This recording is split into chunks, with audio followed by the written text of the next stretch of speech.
Baik, bismillahirrahmanirrahim. Assalamualaikum warahmatullahi wabarakatuh, Bu. Perkenalkan, nama saya Happy Nuryadin dari IAIN Curup, program studi pendidikan guru madrasah ibtidaiyah. Nah, hari ini saya izin wawancara dengan Ibu siapa, Bu? Hilda Kurniati.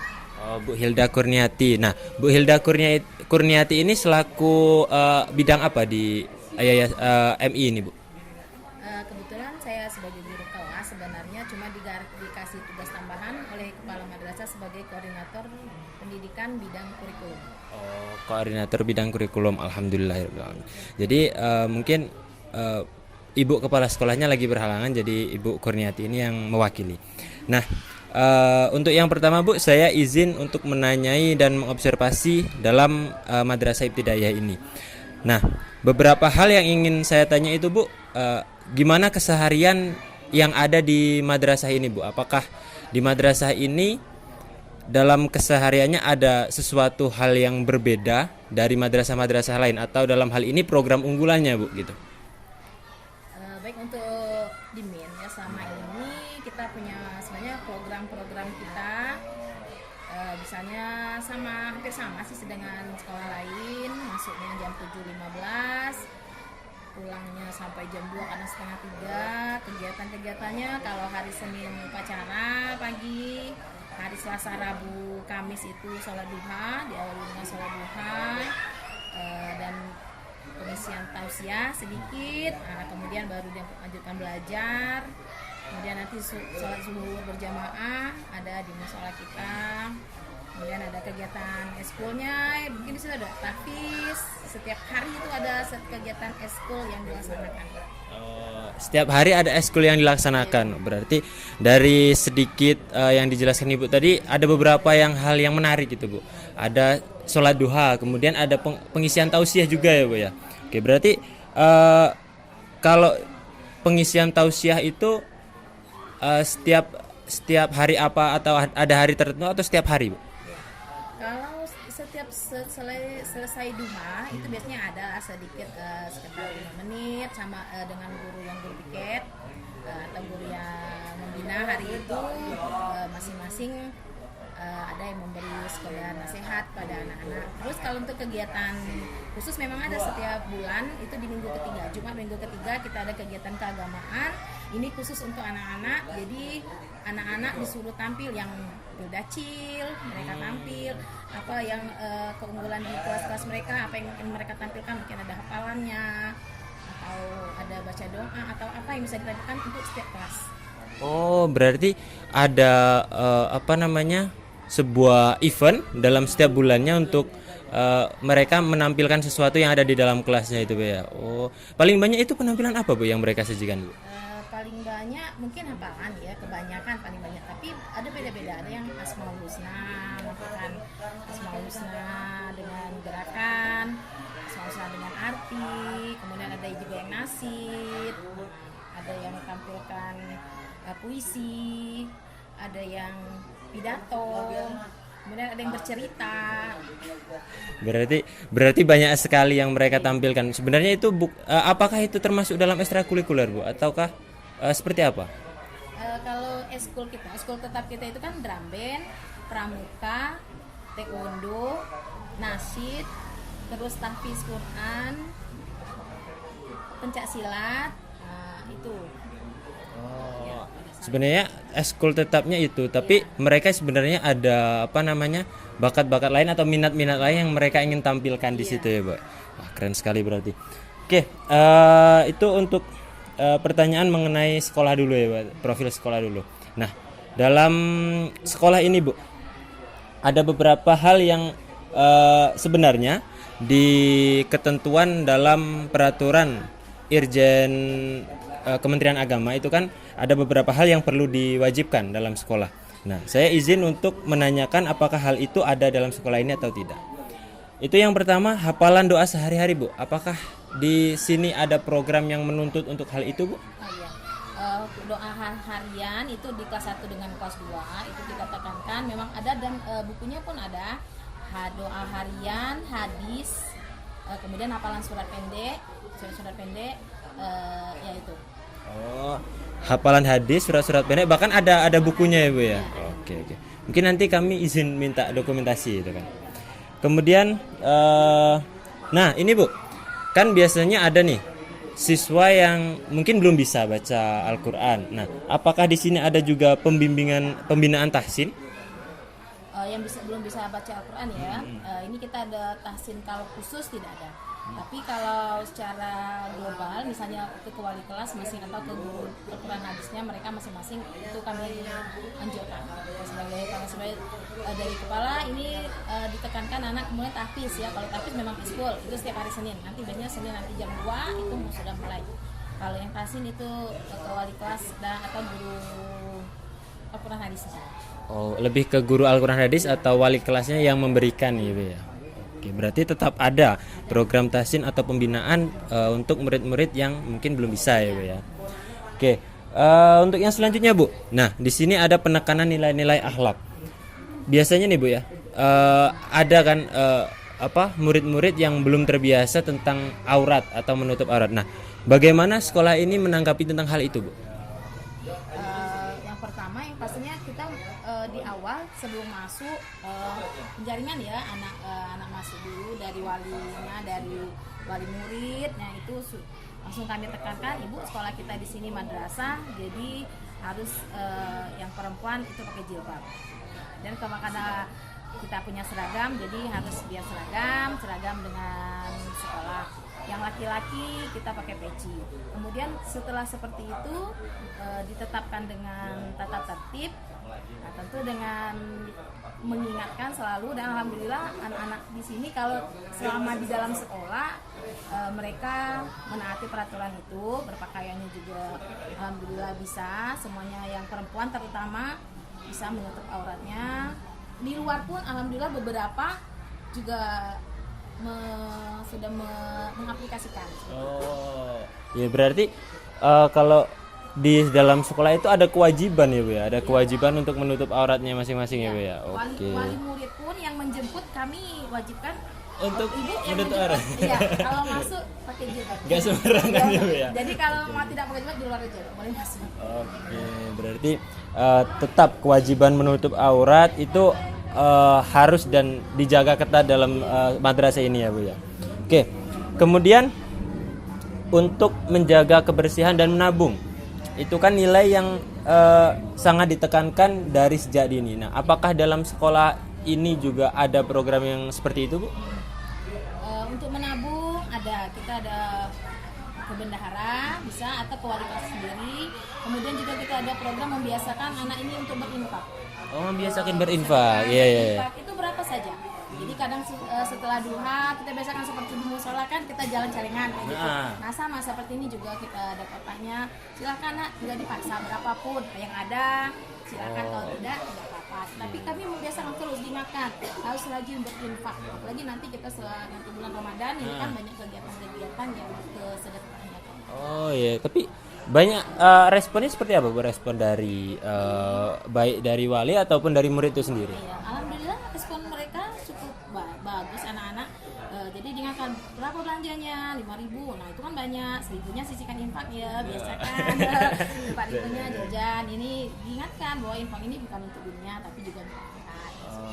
Siap. Tapi tentu yang untuk alokasi infak itu seperti apa Bu? Kalau yang tadi kan penekanannya pada anak-anak, nah sudah baik. Nah untuk izin bertanya tentang alokasinya itu seperti apa? Penggunaan penggunaan infaknya ya. Ini kita untuk penggunaan untuk kegiatan di sekolah. Misalnya kebutuhan yang tidak bisa dialokasikan dari dana bos. Jadi misalnya seperti kami kan sholat duha itu kan kadang sejadah masih kurang. Nah, jadi dari infak anak ini bisa membantu untuk nambah-nambah beli sajadah. Sangat bagus sekali. Berarti sebenarnya itu infaknya untuk sebenarnya untuk anak itu sendiri ya. Bagus. Oke. Juga untuk dibagikan ke anak yang tidak mampu misalnya. Jadi ada kami kalau dulu itu ada segenggam beras ya. Jadi segenggam beras ini dikumpulkan setiap Jumat juga minggu ketiga itu. Jadi nanti genggam berasnya dikumpulkan sudah banyak langsung dikantongi bagikan ke anak-anak yang tidak mampu. Untuk anak mereka di anak min juga jadi di data anak-anak di per kelas akan dapat beras itu. Oh iya berarti sebenarnya juga dilihat dari iya program itu sebenarnya juga untuk murid itu sendiri ya Bu ya, sangat bagus sekali. Untuk membantu juga. Oke, itu tadi untuk penekanan nilai-nilai akhlak, bahkan sangat bagus sekali, bukan cuma sekedar menabung tapi infak juga ada gitu. Oke, kemudian yang selanjutnya Bu, tentang pengakuan akan potensi dan kemampuan seseorang. Nah, tadi saya juga sempat dari Ibu yang memberikan informasi bahwa pagi itu ada ceramah atau tausiah gitu kan, berarti ada nih morning spirit. Nah, biasanya untuk guru-guru itu mengisinya seperti apa? Apa materi yang dibawakan gitu? Ini biasanya materinya sederhana saja, cukup sekali mengingatkan ke anak-anak bahwa sholat duha ini walaupun sholat sunnah tapi pahalanya besar gitu, atau kemudian mengingatkan lagi anak-anak tentang ibadah lain, itu saja, tidak ada yang terlalu berat, hanya sekedar menasihati dan mengingatkan anak-anak untuk kegiatan-kegiatan rutin. Oh, kegiatan-kegiatan rutin. Tapi respon anak tersebut gimana Bu untuk lingkungan Min 01 ini Bu? Ya, untuk satu ya alhamdulillah cukup baik ya respon anak-anak, mereka menyambut. Bahkan diawali kadang kami sebelum tausiah mungkin karena bosan mungkin anak tausiah, kami tampilkan Asmaul Husna, kita Asmaul Husna dulu aja, baca Asmaul Husna. Yang versi anak-anak kan, yang dengan gerakan, yang dengan arti, itu sama-sama. Ada yang suruh maju beberapa anak, nanti yang lain ikuti sama. Oh, berarti responnya juga cukup bagus. Tapi tidak ada Bu yang tentangan dari orang tua yang terlalu fanatik gitu, nggak ada ya Bu? Alhamdulillah, semuanya orang tuanya belum ada komplain ya Bu ya? Ada yang komplain, Bu, ngapa itu tidak ada. Bu, pas sholat duha berjamaah belum ada. Tapi kalau memang ada yang bertanya kenapa, memang ada satu, Ibu kalau sholat duhanya berjamaah ini sebenarnya bukan menekankan sholat duha berjamaah, tapi menekankan anak membiasakan sholat duha. Lebih ke membiasakan sholat duha dengan bacaan ya. Karena kan mereka masih belum melancarkan, jadi seperti itu kita melancarkan bacaan sholat anak dengan sholat duha, kemudian di awal belajar baca doa dengan bacaan sholat. Oh, di awal belajar itu ada pelatihan untuk bacaan sholat. Setelah baca doa belajar, baca sholat dari Allahu Akbar sampai Assalamualaikum. Keren. Berarti pembiasaan, lebih ke pembiasaan, bukan dilihat dari sholat duhanya berjamaah atau seperti apa ya Bu ya. Oke. Oke Bu. Tadi tentang sekilas tentang morning spirit, berarti ada yang tahu sih ya, ada juga yang lebih ke seperti ice breaking ya Bu ya. Ice breaking. Oke. Kemudian yang selanjutnya Bu, tentang ekstrakurikuler. Nah, ekstrakurikuler tadi kan ada beberapa hal yang telah disampaikan dengan Ibu. Nah, itu ada apa namanya? Rutinitas atau seperti apa Bu dalam ekstrakurikuler itu? Kalau untuk eskul itu memang rutin, misalnya seperti pramuka itu di hari Sabtu, kemudian drum band itu di hari Kamis sore latihannya, kemudian taekwondo itu di hari Selasa, tahfiz di hari Senin, di hari Rabu pencak silat, nah hari Jumat ya kosong. Oh, berarti lebih banyak eskul yang ini ya menuntut untuk seperti bela diri ya Bu ya, bela diri. Tapi juga ada yang tahsin dan tahfiz tadi ya Bu ya. Kenapa nggak yang eskul seperti apa ya? Yang tadi kan banyak yang puisi gitu kan, puisi. Itu eskul bahasa itu seperti apa? Itu seperti gimana? Oh ya, itu lupa Bu. Di hari Jumat biasanya itu hadro dengan nasyid. Oh, hadro dengan nasyid. Pagi bukan siang, kalau salahnya pagi jam-jam 9, jam-jam 8 sampai jam 9 itu hadro dengan nasyid. Mungkin nasyid di situ bagi apalagi terutama kalau memang anak ini ada perlombaan, misalnya event lomba kita ikutkan, nah itu lebih digencarkan lagi. Biasanya di pidato dengan membaca cerita ya, storytelling itu. Nah itu di hari Jumat itu Oh, storytelling lebih banyak. Tapi ya terkenal sih, maksudnya Min 01 Rejang Lebong ini kan kalau apalagi di kampus ada acara gitu kan, ada acara melibatkan anak-anak, pasti yang paling menonjol Min 01 itu kan. Min 01 berarti termasuk sekolahan yang unggulan, sekolah yang unggulan bahkan ya Bu ya. Nah, yang artinya ekstrakurikuler tersebut sangat berdampak kepada sekolah ya Bu. Nah, penghargaan yang paling tinggi nih Bu, kalau boleh tanya. Itu penghargaannya seperti apa yang pernah didapat? Mungkin ya dalam bidangnya ya. Dalam bidangnya.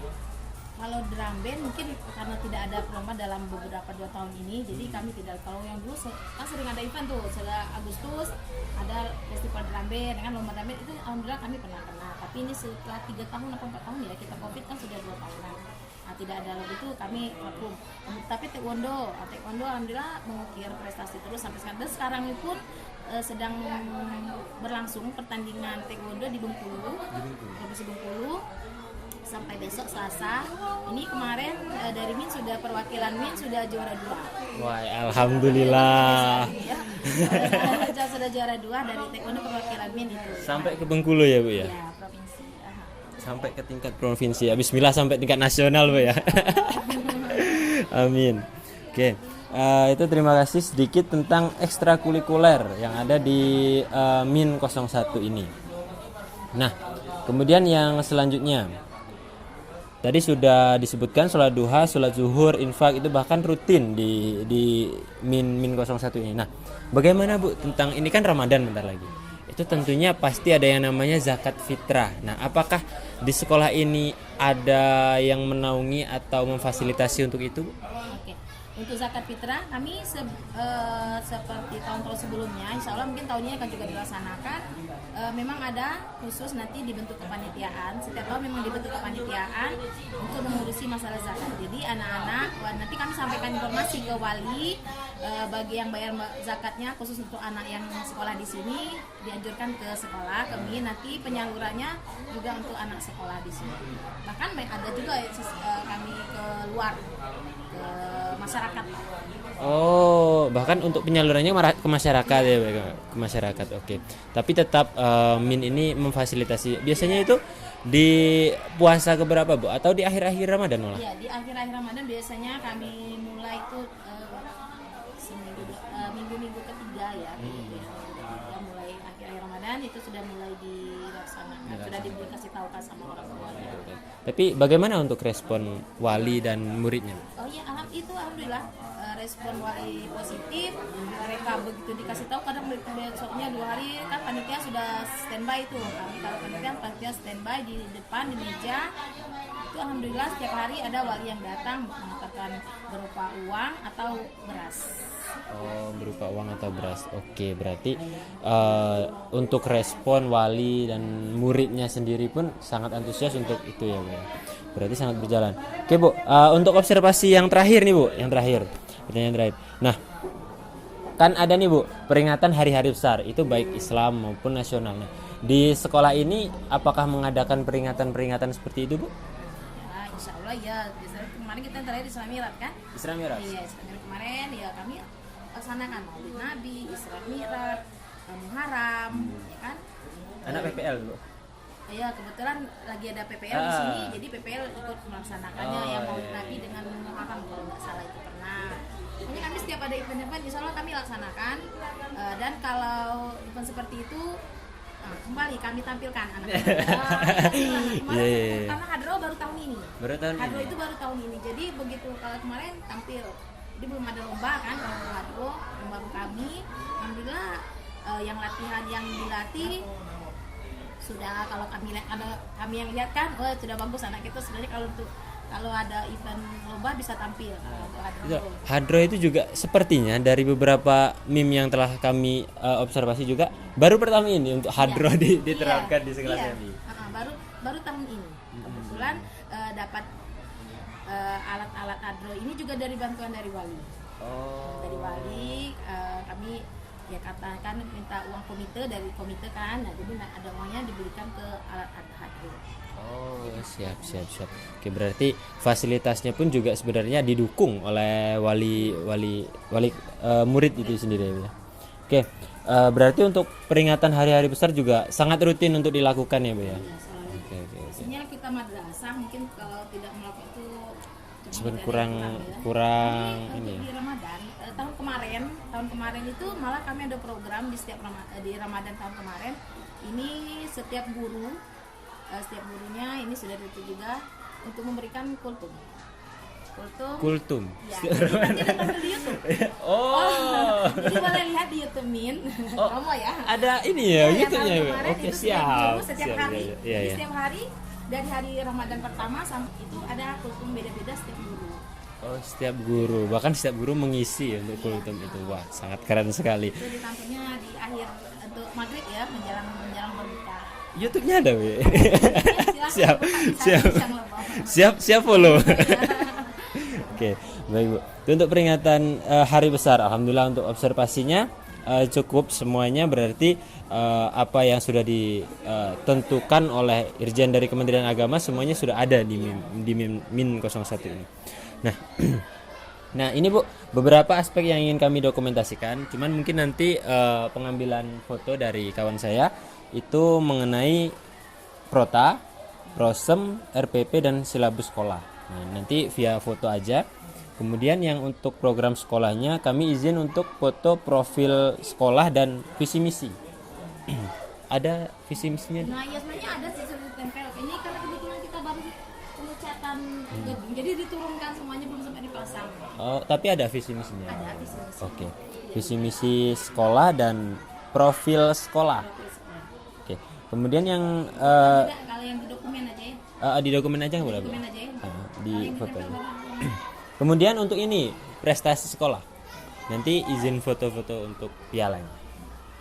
Itu untuk dokumentasinya, Bu. Nah, yang terakhir untuk wawancara. Nah, untuk wawancara ini tadi kan untuk observasi, Bu. Nah, yang sekarang saya sebenarnya latar belakang skripsi saya itu, Bu, mengingat beberapa kasus yang telah terjadi di beberapa pekan lalu. Mohon ini untuk Ibu baca.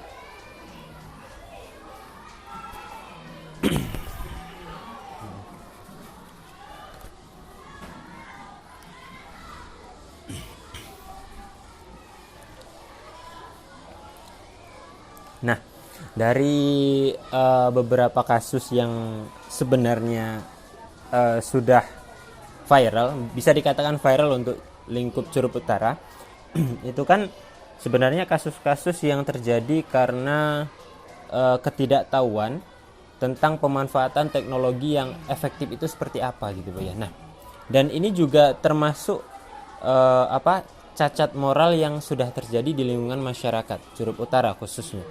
Nah, bagaimana sekolah itu menanggapi tentang gelapnya atau tentang krusialnya kasus-kasus yang terjadi belakang ini, Bu? Menanggapi ini ya, banyak kejadian-kejadian yang ini bahkan memang ini kalau kita limpahkan ke orang tua atau guru, ini sebenarnya bukan tanggung jawab mereka. Maksudnya anak-anak itu karena lebih banyak belajar di lingkungan, ya kan, di lingkungan. Kita dari di madrasah ini pasti kita tekankan anak-anak ini kami seperti bawa HP ya, anak-anak tidak kami bolehkan selama dalam masa pendidikan pembelajaran dari pagi sampai siang itu tidak dibenarkan membawa HP. Jadi kecuali saat semesteran, karena memang kita di sini dituntut juga dari Kementerian Agama untuk kalau semesteran ini agar kita membawakan HP Android. Jadi teknologi juga tetap harus ditonjolkan lagi, karena memang ini tuntutan kemajuan zaman, anak-anak sudah bisa mengerjakan soal di laptop atau di HP seperti itu kan. Jadi untuk semesteran, misalnya semesteran kami anak-anak bawa HP. Nah, tapi memang pagi begitu sampai guru-gurunya sudah standby, HP-nya dikumpulkan dulu agar tidak disalahgunakan. Nah, kemudian nanti pas saat mulai semesteran itu dibagikan, baru nanti setelah kumpul lagi nanti pulang orang tuanya menjemput, dia menjemput langsung kasih orang tua, tapi kalau mau pulang langsung dibawa sendiri, tapi langsung di japri. Begitu sampai langsung foto. Gitu kan.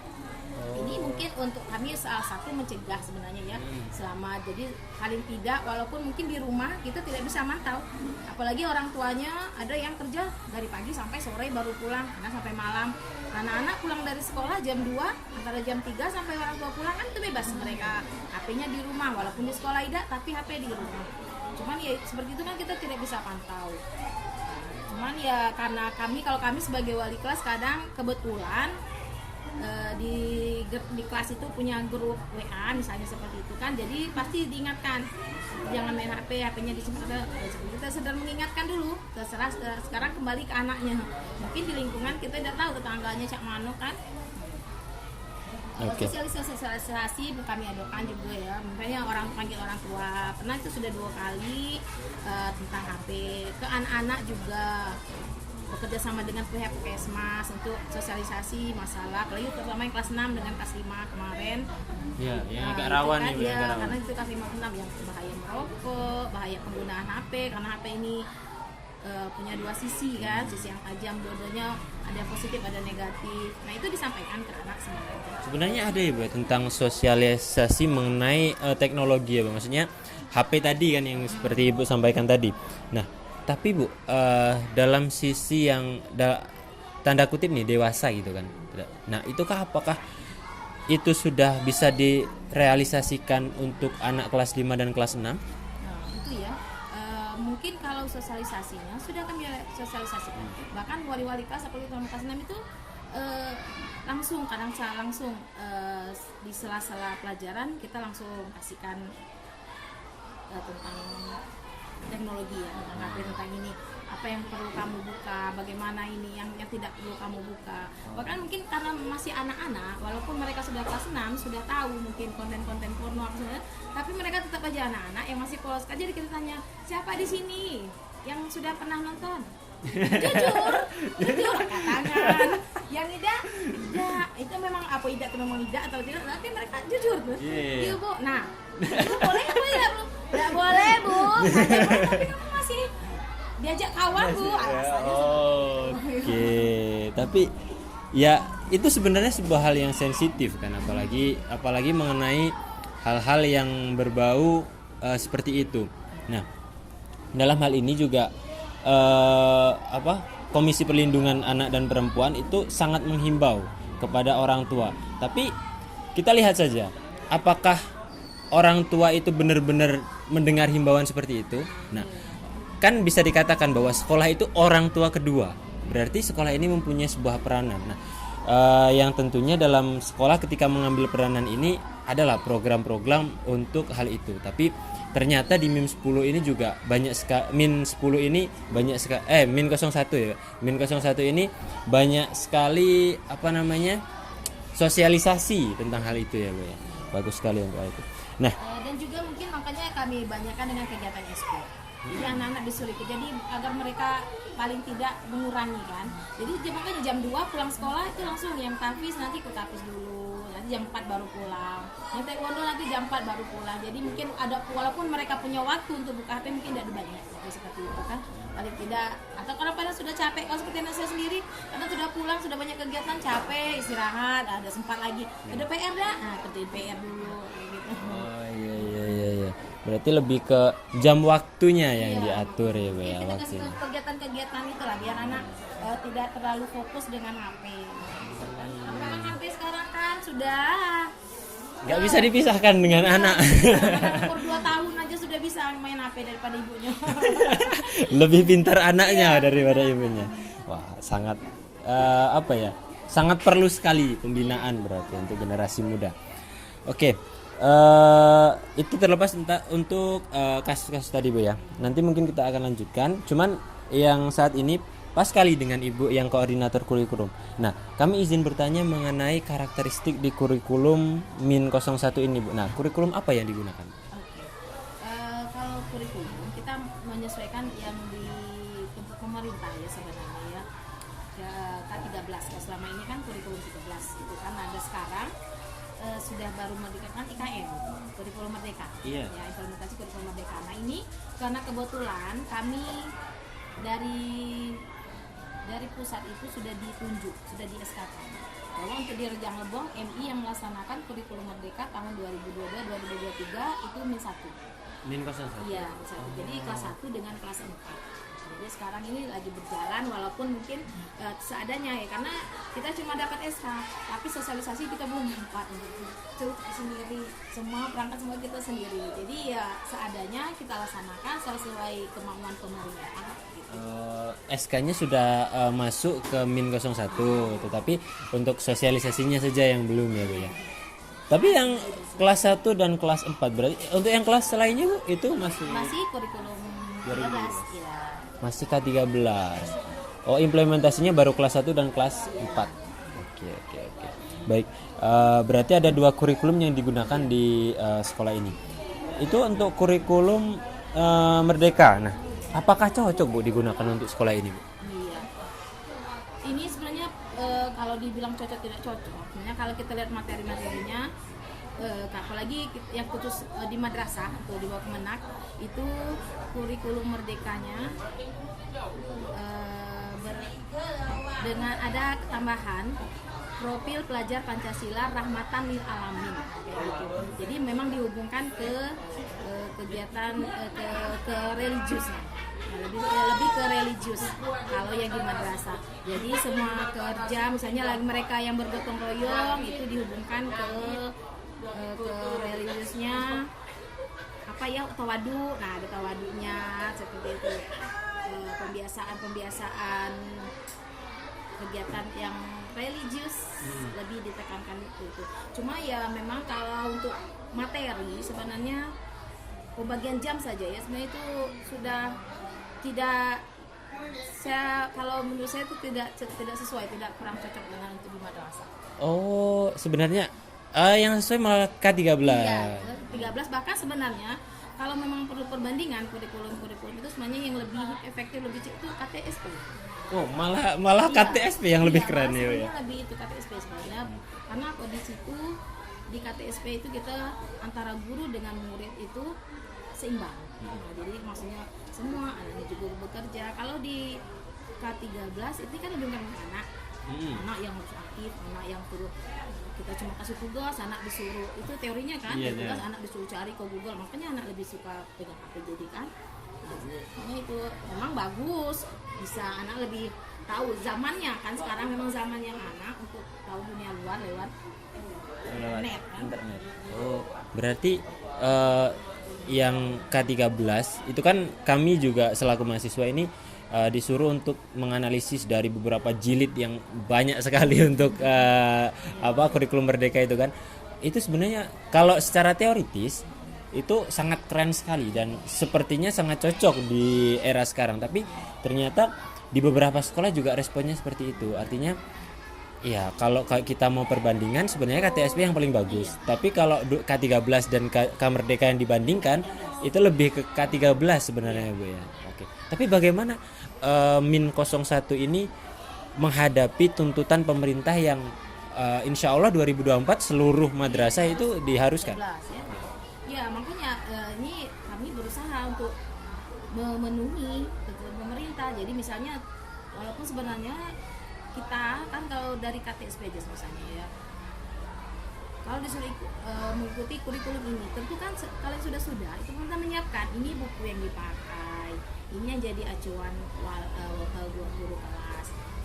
Begitu juga K13 walaupun tidak kesininya sudah tidak gimana ya, guru-guru sudah mencari sendiri ya, seperti itu. Nah seperti juga dengan IKM juga buku-buku juga belum disiapkan. Buku jangan kan buku semuanya, misalnya dari perangkat aja misalnya cari gitu, kan kita cari sendiri, kita browsing di internet belum ada, dikunci ada yang cari, iya akhirnya ada yang menjual, so kita membeli jadi perangkat kami membeli bagaimana program tahunannya, program semesternya kan, modul ajarnya semuanya itu semuanya kami usahakan sendiri kayak gitu, bukan dari pemerintah. Berarti yang RPP Silabus Prota Prosem tentang kurikulum Merdeka itu pun sebenarnya kreasi langsung dari sekolahnya ya Bu ya? Enggak, Iya, maksudnya enggak dari pemerintah. beda dengan K13 kan yang tinggal unduh gitu kan. Kalau ini, kalau yang mungkin karena memang belum ya. Nanti mungkin kalau memang 2024 di terrealisasi semua, mungkin baru bisa kita unduh secara free di internet. Sekarang nggak ada di internet, nggak ada Bu. Entah kalau ibu aksesnya aksesnya yang free itu belum ada, paling contoh sampel ya, sampel isinya. Kami juga berusaha untuk mencari akses mengenai kurikulum merdeka tentang perangkatnya itu memang agak susah di internet. Tapi nggak tahu mungkin di 2024 insya Allah. Ada iklan. Ada iklan sebentar. Oh, sudah pulang Bu? Kelas 1. Oh, kelas 1. Kelas 1 dengan kelas 2.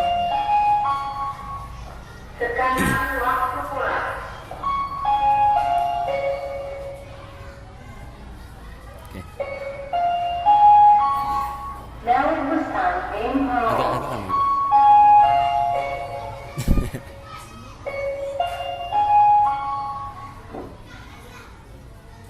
Sudah Bu. Oke. Baik, bismillah, izin melanjutkan Bu. Tadi mengenai kurikulum K13, memang kalau belum sempurna berarti tentang realisasinya juga belum sempurna juga ya Bu. Oke. Nah, dari K13 sama kurikulum merdeka yang paling menjawab kebutuhan siswa itu yang mana?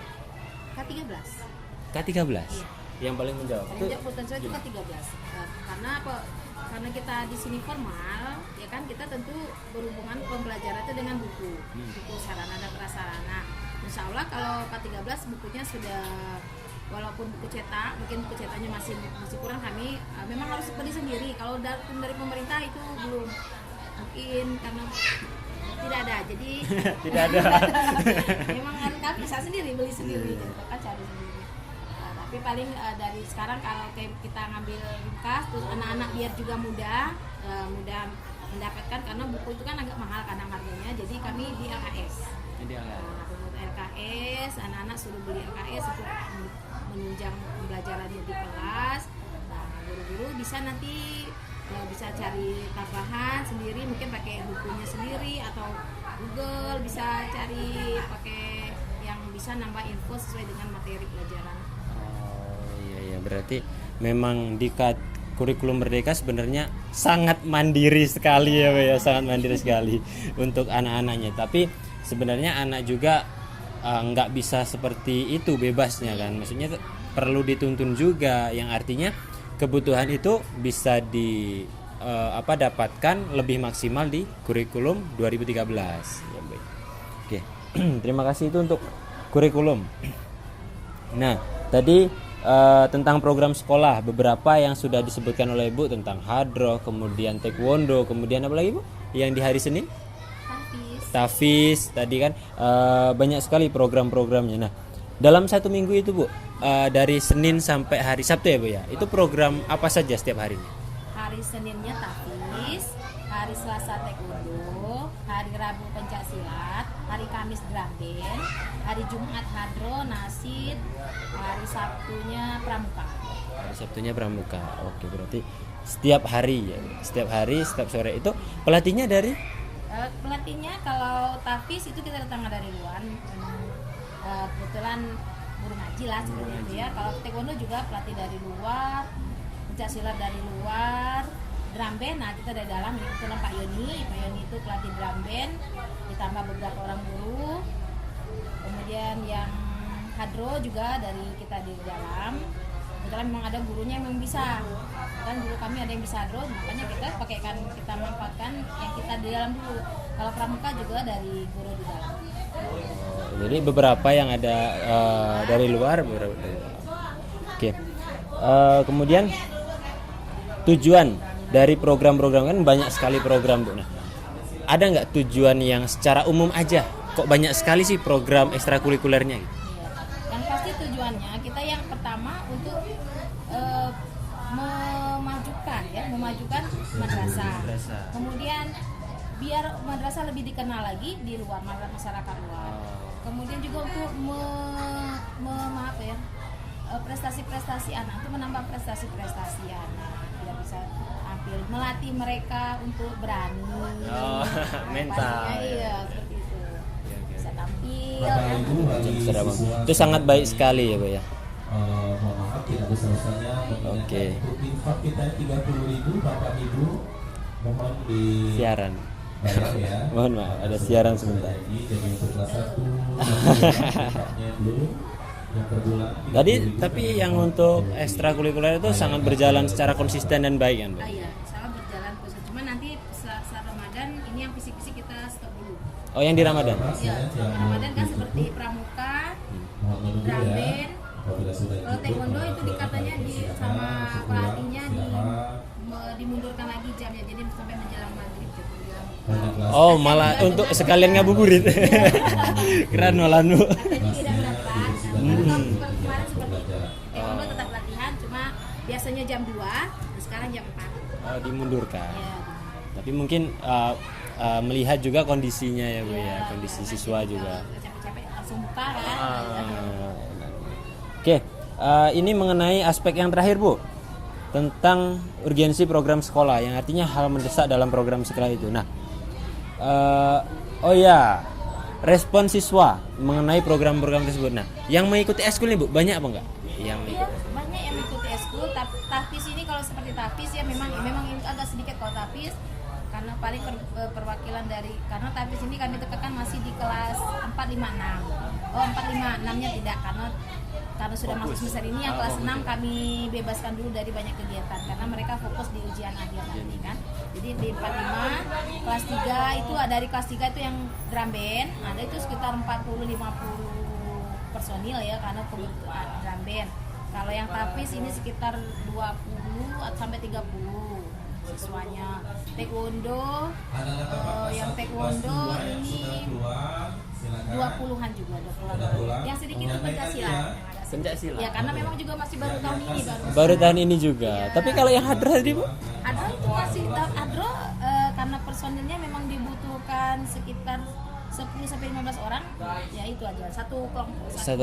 Satu grup. Oh, tapi sebenarnya juga banyak sudah memenuhi kuota semuanya lah. Ya, insya Allah sudah. Karena di awal-awal dulu tapis itu 5 orang, gitu kan. Terus diajak karena saat itu kalau tampil, misalnya mereka tampil di duha, kan ini kalau kita ikut tapis, kita tambah hafalan ada, ini lancar. Jadi nambah. Alhamdulillah kemarin ini sudah ada 20-an, Alhamdulillah. Berarti respon siswa juga sangat baik tentang program-program itu ya Bu ya. Nah, tentu manfaat yang sudah terasa dari banyaknya program itu untuk sekolah itu seperti apa? Manfaatnya ya yang pasti, kalau manfaatnya kami anak-anak apalagi yang tapis misalnya ya, yang hafalan mereka kalau tampil di lomba mereka menang kan. Oh, bawa iya, nama iya. sekolah. Mengharumkan, sudah banyak Iya. sekali prestasi. Bawa nama sekolah, ini tolong buat kamu. Ya, mengharumkan nama sekolah yang pastinya bermanfaat juga bagi anak sendiri. Kebetulan mereka yang sudah terbiasa membaca doa, mereka ada beberapa, ini laporan dari wali sendiri, ini Bu enak ya anak ini kalau di rumah tanpa disuruh mereka sudah sholat sendiri baca doa, walaupun itu belum semua, tapi kan paling tidak ini sudah nampak kita aplikasinya.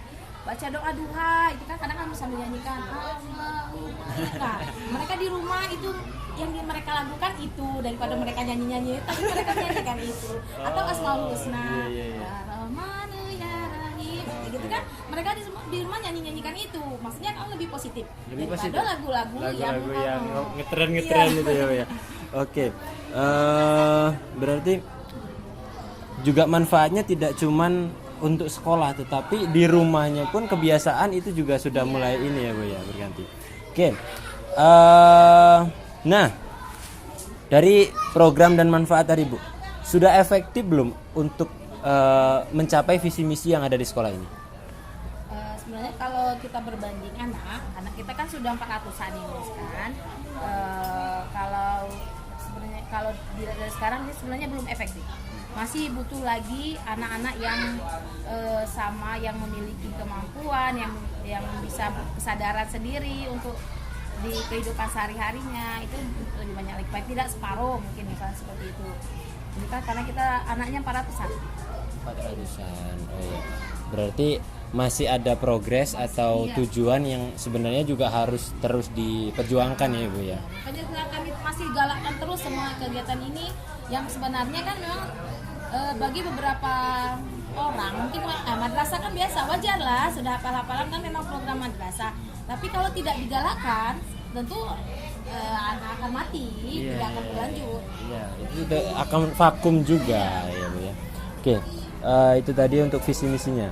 Nah, ini untuk pertanyaan terakhir Bu sebelum saya menutup wawancara kita. Nah, adakah program mengenai teknologi. Kan sekarang era teknologi nih kan, literasi teknologi sudah tidak asing lagi bagi kita. Nah, bagaimana sekolah menyikapi tentang hal itu, apalagi era yang revolusi industri 4.0 itu udah mau diganti nih tentang society 5.0 sekarang. Itu gimana? Ya, kebetulan kami memang ada program di sini ke teknologi anak-anak ini. Pertama kita pengenalan komputer, kayak gitu kan, karena mungkin tidak semuanya anak kalau di HP mungkin mereka sudah bisa, tapi pengenalan komputer atau laptop mereka mungkin masih belum bisa kan. Nah jadi memang tahun sekarang sebenarnya masih ada program itu komputer. Ya, kebetulan yang pelatihnya juga ada di sini, ya lupa ibu tadi ya, itu Pak Randi dengan Pak Tesa, operator sekolah. Nah, jadi mereka anak-anak ini ada semacam les komputer. Les komputer. Iya, jadi mereka tahu dari pengenalan dulu, kalau dari laptop dari menghidupkan, misalnya seperti apa, di komputer juga seperti itu. Jadi mereka Pengenalan bisa mengoperasikan. dasarnya. Dasar komputer. Nah, kemudian dengan tahap selanjutnya baru mereka diajarkan pengetikan, kemudian browsing gitu. Oke. Itu berarti untuk literasi teknologi di sekolah ini sebenarnya sudah diterapkan dengan langkah awal dan pelatihan dasar mengenai komputer ya Bu ya. Oke. Baik Bu, mungkin cukup itu. Alhamdulillah mengenai beberapa program yang ada di sekolah Min 01 ini. Dan mohon maaf jika mungkin tadi dalam wawancara saya ada beberapa hal yang kurang santai untuk ditanyakan. Baik Bu, saya akhiri. Wabillahi taufiq wal hidayah. Wassalamualaikum warahmatullahi wabarakatuh.